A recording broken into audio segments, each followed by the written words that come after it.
estarmos cada vez mais aprendendo da palavra de Deus. Glória a Deus. Aprendendo, crescendo. Mas eu quero que você compreenda algo. O inimigo da nossa alma, ele não respeita a tua humildade. Ele não respeita os teus cabelos brancos. Ele não respeita a tua idade. Ele não respeita a tua mãe, o teu pai. Porque o inimigo da nossa alma, ele respeita um homem e uma mulher de joelhos em oração. Aleluia. A igreja, nós, eu, você que está aqui, independentemente de estarmos aqui ou estarmos lá na subsede, nós precisamos estar nos colocando mais em oração. Aleluia. Nós precisamos estar buscando mais a presença de Deus. Para quê? Porque se não tem oração, irmãos, não temos nada. Podemos falar de Jesus, podemos dizer, mas sem oração as coisas elas não acontecem. Nós precisamos pagar um preço em jejum e oração. Glória a Deus. Para quê? Para o nosso irmão lá não ficar quase caindo da cadeira. Para que a gente possa sentir cada vez mais a presença de Deus. Aleluias. Irmãos, eu quero que você entenda algo. Existem pessoas que não conseguem ficar com seus joelhos dobrados nem sequer meia hora dentro de uma igreja, dentro do conforto da sua casa. E quando a gente fala muitas vezes em oração, diz, mas Deus conhece o meu coração. É claro que Deus conhece o teu coração. É claro que Jesus, ele te ama de uma forma fenomenal. É claro que Jesus tem o melhor desta terra para ti, para tua casa, para tua família. Mas se não tem oração, automaticamente você não vai desfrutar daquilo que Jesus tem para te oferecer. É verdade. Aleluia. Glória a Deus, aleluia. Porque o inimigo da tua alma, ele quer te destruir, ele quer te matar, ele quer que você largue Jesus e largue tudo. É verdade. Aleluia, Jesus. Então, o inimigo da tua alma também conhece o teu coração, o meu coração, sabe que muitas vezes, e muitas vezes nós somos preguiçosos. Mas está na hora de nós, eu, você que está aqui hoje, você que está, não é para aquele que não veio, é para você que está aqui. Porque se você que está aqui nesta noite é escolhido do Senhor, você que está aqui nesta noite, aleluia, foi separado, foi escolhido, é consagrado, é ungido do Senhor. Glória a Deus. Mas essa unção que Jesus derramou sobre a tua vida, ela é muito maior do que você imagina. Jesus, ele deu autoridade à sua igreja, que quando a sua igreja falar, as coisas acontecerem. Jesus deu esta autoridade a você, está dentro de você, mas precisa ser liberada, precisa ser ativada. Como? Largar muitas vezes de nós ficarmos vendo a televisão, a novela, a notícia, nos reunir, em vez de nós nos reunir para comer, que é bom também, mas vamos nos reunir para orar e para jejuar. Aleluia. Vamos fazer um culto no domingo, uma vez por mês, nem que seja, para vir aqui orar, vamos buscar, vamos clamar, vamos interceder. Para quê? Para que você possa ver essas cadeiras cheias. Para que eu também possa ver essas cadeiras cheias. Para que o pastor possa ver, para que a missionária possa ver. E para que você possa se orgulhar e dizer, ei, aconteceu através da minha oração. Aleluia. Para que você possa desenvolver uma intimidade com Jesus, para que você possa desenvolver o teu ministério em Cristo Jesus. Porque dobrar os joelhos, muitas vezes 5 minutos, se não temos palavras para falar com o Senhor, é porque nós estamos fracos. E nós não somos merecedores do que Jesus faz por nós. Nós não somos, eu não sou. E quando eu digo isso, eu digo primeiramente a mim. Porque eu não sou merecedor, porque de onde Jesus me tirou, não existe homem nem na terra e nem em outro lugar, a não ser nos céus, que possa fazer o que Jesus fez na minha vida e tem feito. E eu dou glória a Deus por isso. Mas se você que está aqui hoje,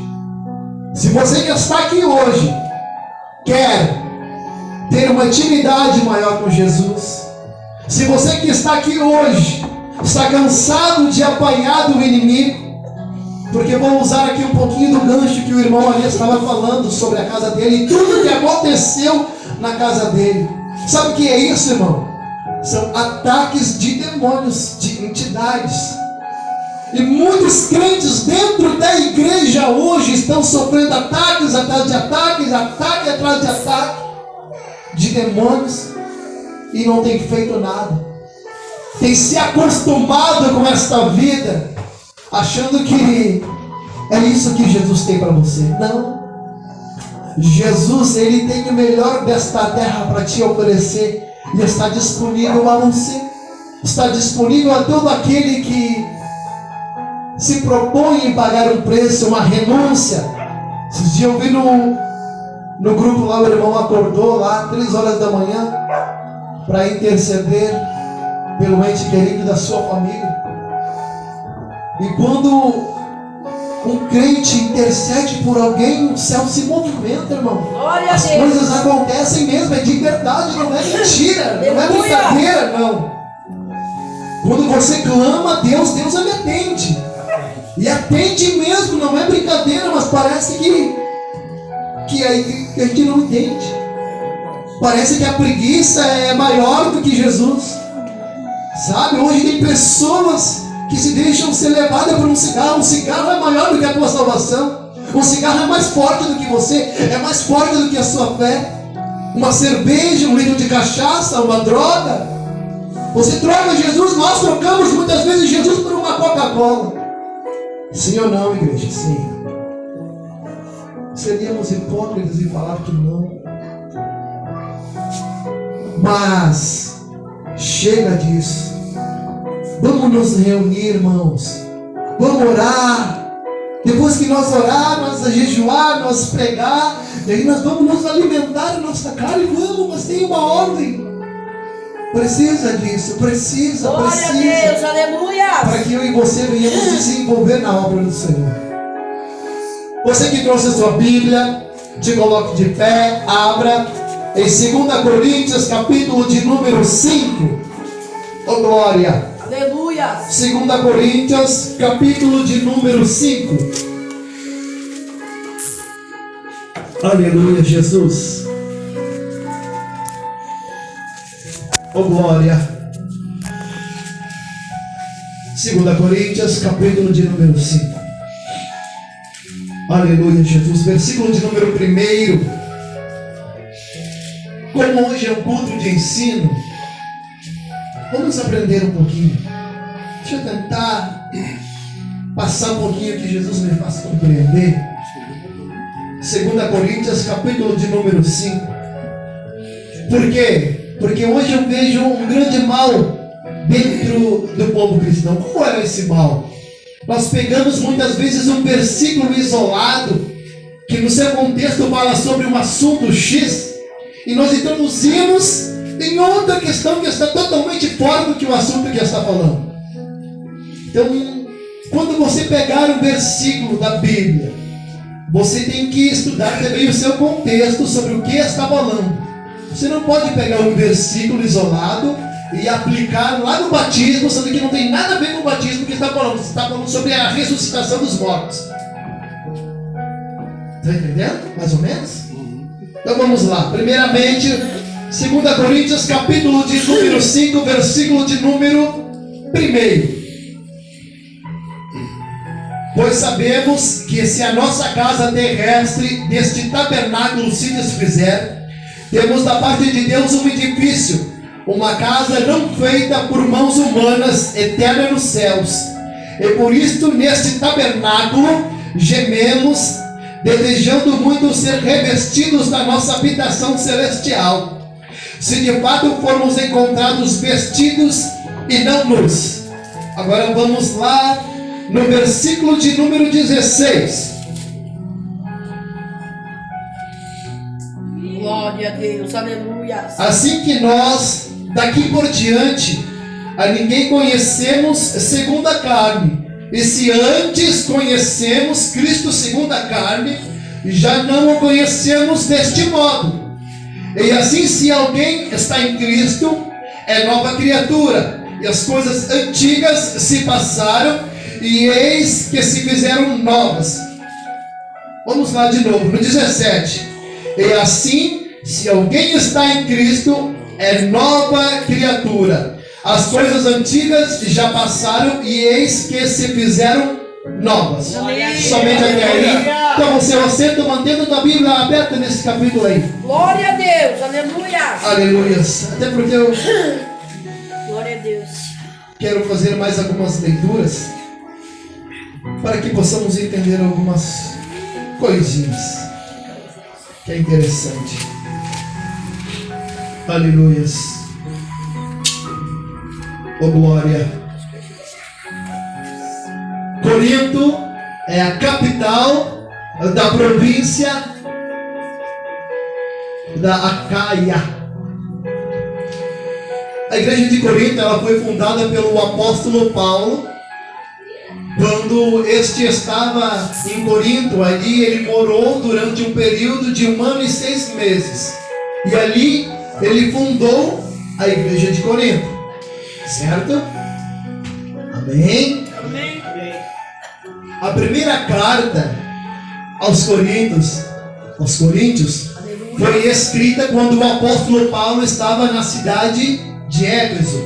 A segunda carta aos Coríntios foi escrita quando o apóstolo Paulo estava na Macedônia, nos anos de 55 ou 56 depois de Cristo.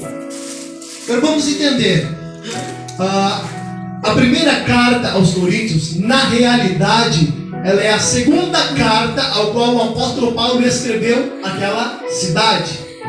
A segunda carta aos Coríntios que nós temos hoje na Bíblia Sagrada, na realidade, ela é a quarta carta ao qual o apóstolo Paulo escreveu aquela cidade. Ou seja, o apóstolo Paulo ele escreveu um total de 4 cartas aos Coríntios. No entanto, 2 se perderam ao longo da história. O que nos restando 2 cartas no cânon bíblico, ao qual o apóstolo Paulo escreveu. Se nós tivermos uma Bíblia de estudo, e se você for ler a introdução à epístola de 1 ou 2 Coríntios, você vai encontrar lá esses relatos que eu estou descrevendo aqui. Você vai encontrar lá que a carta ao 2 Coríntios é uma carta pessoal do apóstolo Paulo, escrevendo aquela igreja. Por quê? Porque o apóstolo Paulo ele foi o fundador da igreja naquele lugar. Ele esteve naquela cidade, ele pregou, ele ensinou o povo, falou sobre Jesus, falou que Jesus morreu, falou que Jesus ressuscitou, falou que Jesus ele perdoa os nossos pecados, ele falou, ensinou aquele povo e deixou a igreja montada naquele lugar. E como ele era um missionário, ele se foi montar e pregar o evangelho em outro lugar. Mas apareceu algumas outras pessoas que também se declaravam ser cristãs, se declaravam ter a fé em Cristo Jesus. Apareceu ali naquele lugar e eram opositores ao ministério, ao apostolado de Paulo. Como assim? Eles não enxergavam Paulo como sendo o ministro de Cristo. Eles eram contra a mensagem que o apóstolo Paulo pregava. Eles eram contra a mensagem que Paulo falava.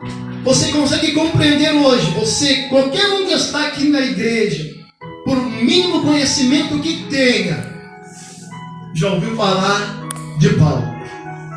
Depois de Jesus, Paulo é o cara. Depois de Jesus, ele escreveu aí 70%, se não 80%, 70% do Novo Testamento foi escrito por Paulo. Mas mesmo Paulo sendo Paulo, aleluia, comissionado, não andou com Jesus, mas ele foi comissionado de uma forma sobrenatural. Paulo foi escolhido de uma forma sobrenatural, não foi de uma forma natural. Mas havia aqueles que se levantavam contra a mensagem de Paulo. Havia aqueles que diziam: não é de Deus a mensagem que esse homem traz. Havia aqueles que diziam: ele não é um apóstolo de Jesus Cristo. O cara fundou a igreja, o cara ensinou o povo, e assim é.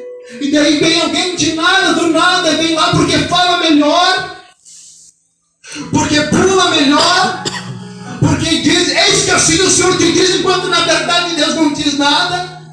E o povo é enganado.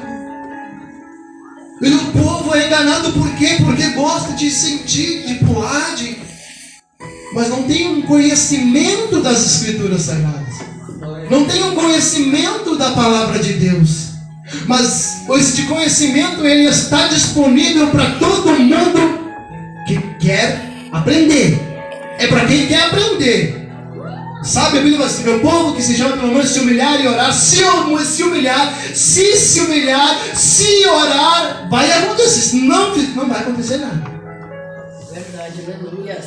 Se o povo que se chama pelo meu nome se humilhar e orar e se converter dos seus maus caminhos, eu ouvirei do céu, sararei a sua terra, ou seja, sararei a tua casa, sararei a tua alma, sararei as tuas feridas, mas tem que ter uma ação.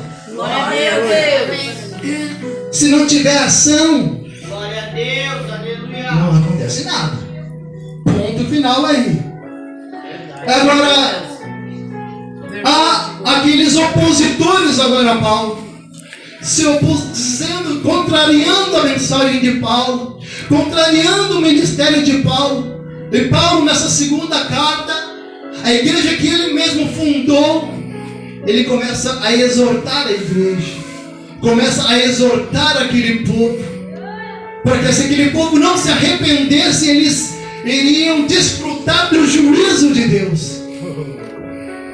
Porque o juízo de Deus é para todo mundo que não se arrepende. Como assim não se arrepende? Não se arrepende dos seus maus atos. O irmão falou aqui que ele escolheu o lado do bem, que existe o lado do mal, mas existem também pessoas que estão do lado do bem, mas fazem o mal. E daí querem colher o bem. Não é assim que funciona. Aleluia. Verdade, Pai. Não é assim que funciona. Por mais que tu escolha para ti o bem, mas se tu não transmite o bem, tu transmite o mal, tu vai colher o mal. Aleluia. Glória a Deus. É assim que as coisas elas funcionam. E agora Paulo, aquele que fundou a igreja de Corinto, aquele que ensinou o povo, aleluia, da mesma forma que ele ensinou, agora ele é questionado. Agora Paulo, ele é humilhado, porque a carta vai dizer que ele se retira. Ele sai e deixa aquela cidade ali. E depois ele escreve outra carta. E alguns da igreja de Corinto automaticamente se arrependem. E uma minoria não se arrepende. Por que eles não se arrependem? Porque tem o coração endurecido. Porque anda muitas vezes segundo a carne. Não compreende, não entende. Não entende, você diz que é assim, você diz que é assim, você diz que é assim. Mas se o Espírito Santo não revelar a alguém, eu posso dizer para ti hoje que Jesus, ele morreu, mas ele ressuscitou ao terceiro dia. Mas se o Espírito Santo não te revelar isso, não te fizer entender, você precisa entender de forma consciente o sacrifício de Jesus. Se você não entender, se você não crer, nada vai adiantar. E assim, infelizmente, é o tempo que nós estamos vivendo. Nós não compreendemos, a igreja muitas vezes não compreende o sacrifício de Jesus na cruz do Calvário. Jesus nos chamou para a liberdade, libertação. Deixa eu ver. Mateus. Aqui. Glória a Deus, aleluia. Veja bem uma coisa muito interessante. Não precisa abrir, eu vou ler. Eu vou ler Mateus capítulo de número 24, versículo de número 36. Depois eu vou voltar lá. É só uma pequena coisinha que eu quero ler. Porque eu vejo, eu fico meio assim. Veja bem, mas a respeito daquele dia e hora, ninguém sabe, nem os anjos do céu, nem o Filho do Homem, senão o Pai. Quem falou isso? Jesus. Jesus falou isso. Que nem ele sabia o dia nem a hora, correto? Correto? Amém. Agora eu te pergunto, quando Jesus ele falou isso, Jesus não havia sido glorificado ainda, ou seja, Jesus não havia ido para o Pai ainda, certo? Após Jesus ele aparecer novamente aos seus discípulos, ele morreu, ele foi ao inferno, tomou lá a chave da morte do inferno, ele foi de novo lá para o céu, ele foi glorificado, aonde no primeiro livro de Apocalipse ele vai dizer que João viu, eis o Cordeiro de Deus que é digno de desatar os selos, este mesmo agora está no céu, ele foi glorificado. Mas agora Jesus ele sabe o dia e a hora, o minuto e o segundo que ele mesmo irá vir. Então, ou seja, quando Jesus disse que nem o dia nem a hora, ele sabia, ele ainda não havia sido glorificado, ele ainda não havia morrido e ressuscitado. Mas hoje, você sabe onde Jesus está hoje? A Bíblia diz, onde Jesus está hoje? À destra de Deus. A destra quer dizer a direita, do lado direito, do lado de honra. Jesus ele está lá num corpo glorificado já. Num corpo glorificado. Porque Jesus ele morreu e ressuscitou e tem um corpo glorificado nos céus. Oh Deus, aleluia. A destra de Deus. Jesus ele está lá, eu creio pela fé, porque assim as Escrituras nos garantem. Aleluia. Assim a Bíblia Sagrada nos diz. A Bíblia Sagrada nos diz que Jesus ele tem um nome que está acima de todo nome, principado, potestade, dominadores. Jesus tem um nome e autoridade acima de tudo. E ele delegou essa autoridade a você, a você, a você, a você, a você, a igreja, a você. Você tem a mesma autoridade que Jesus. Jesus disse que aquele que cresce nele faria os maiores sinais e maravilhas do que Jesus fez. Glória a Deus. Ele falou. A Bíblia diz isso. A palavra de Deus falou. A palavra de Deus falou. Jesus é a palavra de Deus também. Glória a Deus. Jesus, ele é a palavra. Jesus é a pedra angular. Jesus é a palavra. Jesus é aquele, aleluias, ao qual deu a vida por mim e por você. Está entendendo isso? Glória a Deus. Agora vamos voltar lá em 2 Coríntios. De novo eu vou voltar lá em 2 Coríntios. Eu quero ver se você entende isso. Veja bem, o capítulo de número 5 que nós fizemos menção da leitura. Pois sabemos que se a nossa casa terrestre deste tabernáculo se desfizer, o que o apóstolo Paulo está falando aqui? Casa terrestre deste tabernáculo se desfizer. Você sabe o que é o tabernáculo que o apóstolo Paulo está falando aqui? Alguém quer arriscar? A igreja? Mais ou menos. Mais alguém?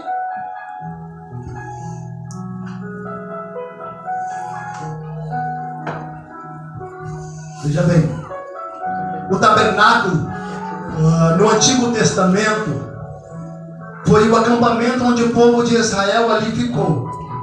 Tinha o átrio, o lugar santo e o lugar santíssimo.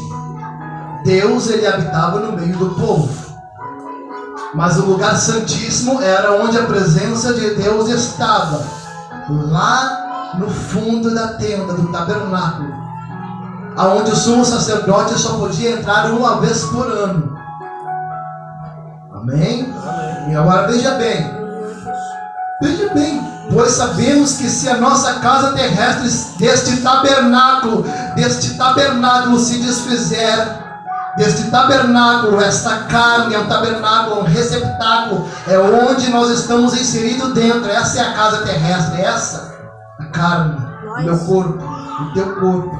Quando ela se desfizer, quando nós morrermos, veja bem, agora vai entender. Pois sabemos que a nossa casa terrestre deste tabernáculo se desfizer, temos da parte de Deus um edifício, uma casa não feita por mãos humanas, eterna nos céus, um corpo glorificado. Glória a Deus. Glória a Deus, aleluia.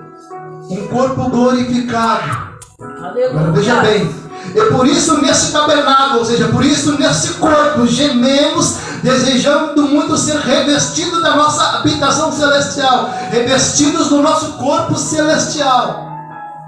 Então, o apóstolo Paulo está motivando a igreja de Corinto, dizendo que nós passamos por lutas, nós passamos por dificuldades, nós passamos por provações, aleluia, nesta carne, neste tabernáculo terrestre, mas há um tabernáculo celestial esperando por mim e por você.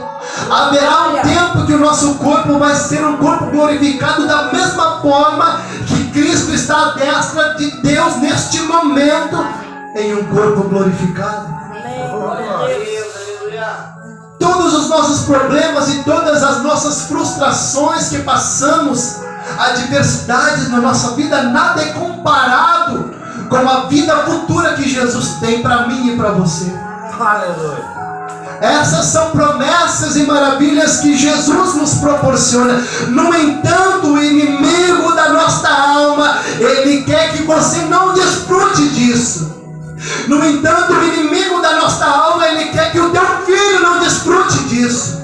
No entanto, o inimigo da nossa alma quer causar briga entre casais, quer causar brigas entre filhos e mães e pais. Por quê? Para que eu e você desistimos do chamado que Deus tem na minha e na tua vida. Glória a Deus. Nada é comparado com o que Deus tem preparado para mim e para você. Nada. Eu já vou terminar. Agora eu quero, de novo no versículo de número 17, de 2 Coríntios, capítulo de número 5. É assim, se alguém está em Cristo, nova criatura é. As coisas antigas se passaram e eis que tudo se fez novo. O que está falando isso? Primeiro, no contexto da narrativa bíblica, não está falando sobre pecado. Não tem nada a ver com pecado aí. Não está falando sobre o batismo nas águas. Não tem nada a ver com o batismo nas águas aí. Então, me batizei e as coisas velhas. Não, esse versículo está totalmente fora do contexto a ver com o batismo. Não tem nada a ver. Não mistura uma coisa, não faz uma sardinha aí numa salada de fruta. Entenda o contexto da história. Vamos entender o contexto? Para entender o contexto, vamos ler. Eu vou ler. Posso ler? Deixa eu ler. Não se cansa da leitura. Eu vou procurar ser rápido. Pois sabemos que essa nossa casa terrestre, deste tabernáculo se desfizer, temos da parte de Deus um edifício, uma casa não feita por mãos humanas, eterna nos céus. E por isso nesse tabernáculo gememos, desejando muito ser revestido da nossa habitação celestial, corpo glorificado. Se de fato formos encontrados vestidos e não nus, pois nós, os que estamos nesse tabernáculo, gememos angustiados, não porque queremos ser despidos, mas revestidos, para que o mortal seja absorvido pela vida. Ora, foi o próprio Deus quem nos preparou para isto, dando-nos o penhor do Espírito. Sabe o que é o penhor do Espírito? Penhor do Espírito. Um exemplo, estamos falando de casa, habitação.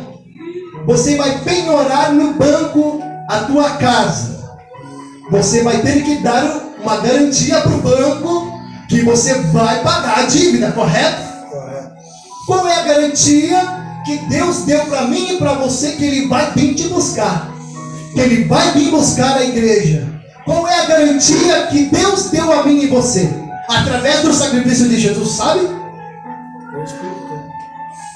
O Espírito Santo. O Espírito Santo é o penhor de Deus. É a garantia que Deus deu. É o selo de Deus. Tu é propriedade em mim. Glória a Deus. O Espírito Santo. Aleluia. E agora vamos lá. Por isso temos sempre confiança e sabemos que, enquanto no corpo estamos ausentes do Senhor. Veja bem, quando nós estivermos neste corpo carnal, estamos ausente de Deus, ausente do Senhor, sem Ele. Anda bem, porque andamos por fé e não pelo que vemos. Assim temos tal confiança e preferimos deixar o corpo e habitar com o Senhor. Preferimos estar com Deus. Onde que eu parei? Porque é necessário que todos nós comparecemos diante do tribunal de Cristo, para que cada um receba segundo o bem ou mal que tiver feito por meio do corpo. Está vendo? O mal ou o bem que eu ou você fizermos por meio do corpo. Ou seja, o nosso corpo ele serve para nós nos locomover na terra. Na terra. Na terra. Vamos lá, mas no céu é diferente. Vamos lá. E assim, conhecendo o temor do Senhor, procuramos persuadir as pessoas, mas somos plenamente conhecidos por Deus. E espero que também sejamos conhecidos na consciência de vocês. Não queremos novamente nos recordarmos a vocês. Pelo contrário, estamos dando uma oportunidade para vocês se orgulharem por nossa causa, para que tenham o que responder aos que se gloriam na aparência e não no coração. Aparência, parece ser, mas não é. Por fora, bela viola, mas por dentro, pambolento. Isso é um ditado popular, todo mundo conhece. Mas é. Por isso que Jesus disse: verdadeiramente conhecer pelo fruto. Pelo fruto. Quando está falando sobre Jesus dizendo conhecer pelo fruto, não está dizendo que você deve frutificar, pregar e ganhar almas. Não, está dizendo que os frutos do Espírito Santo têm que estar em você. Está em você. Glória a Deus. Tem que estar em você.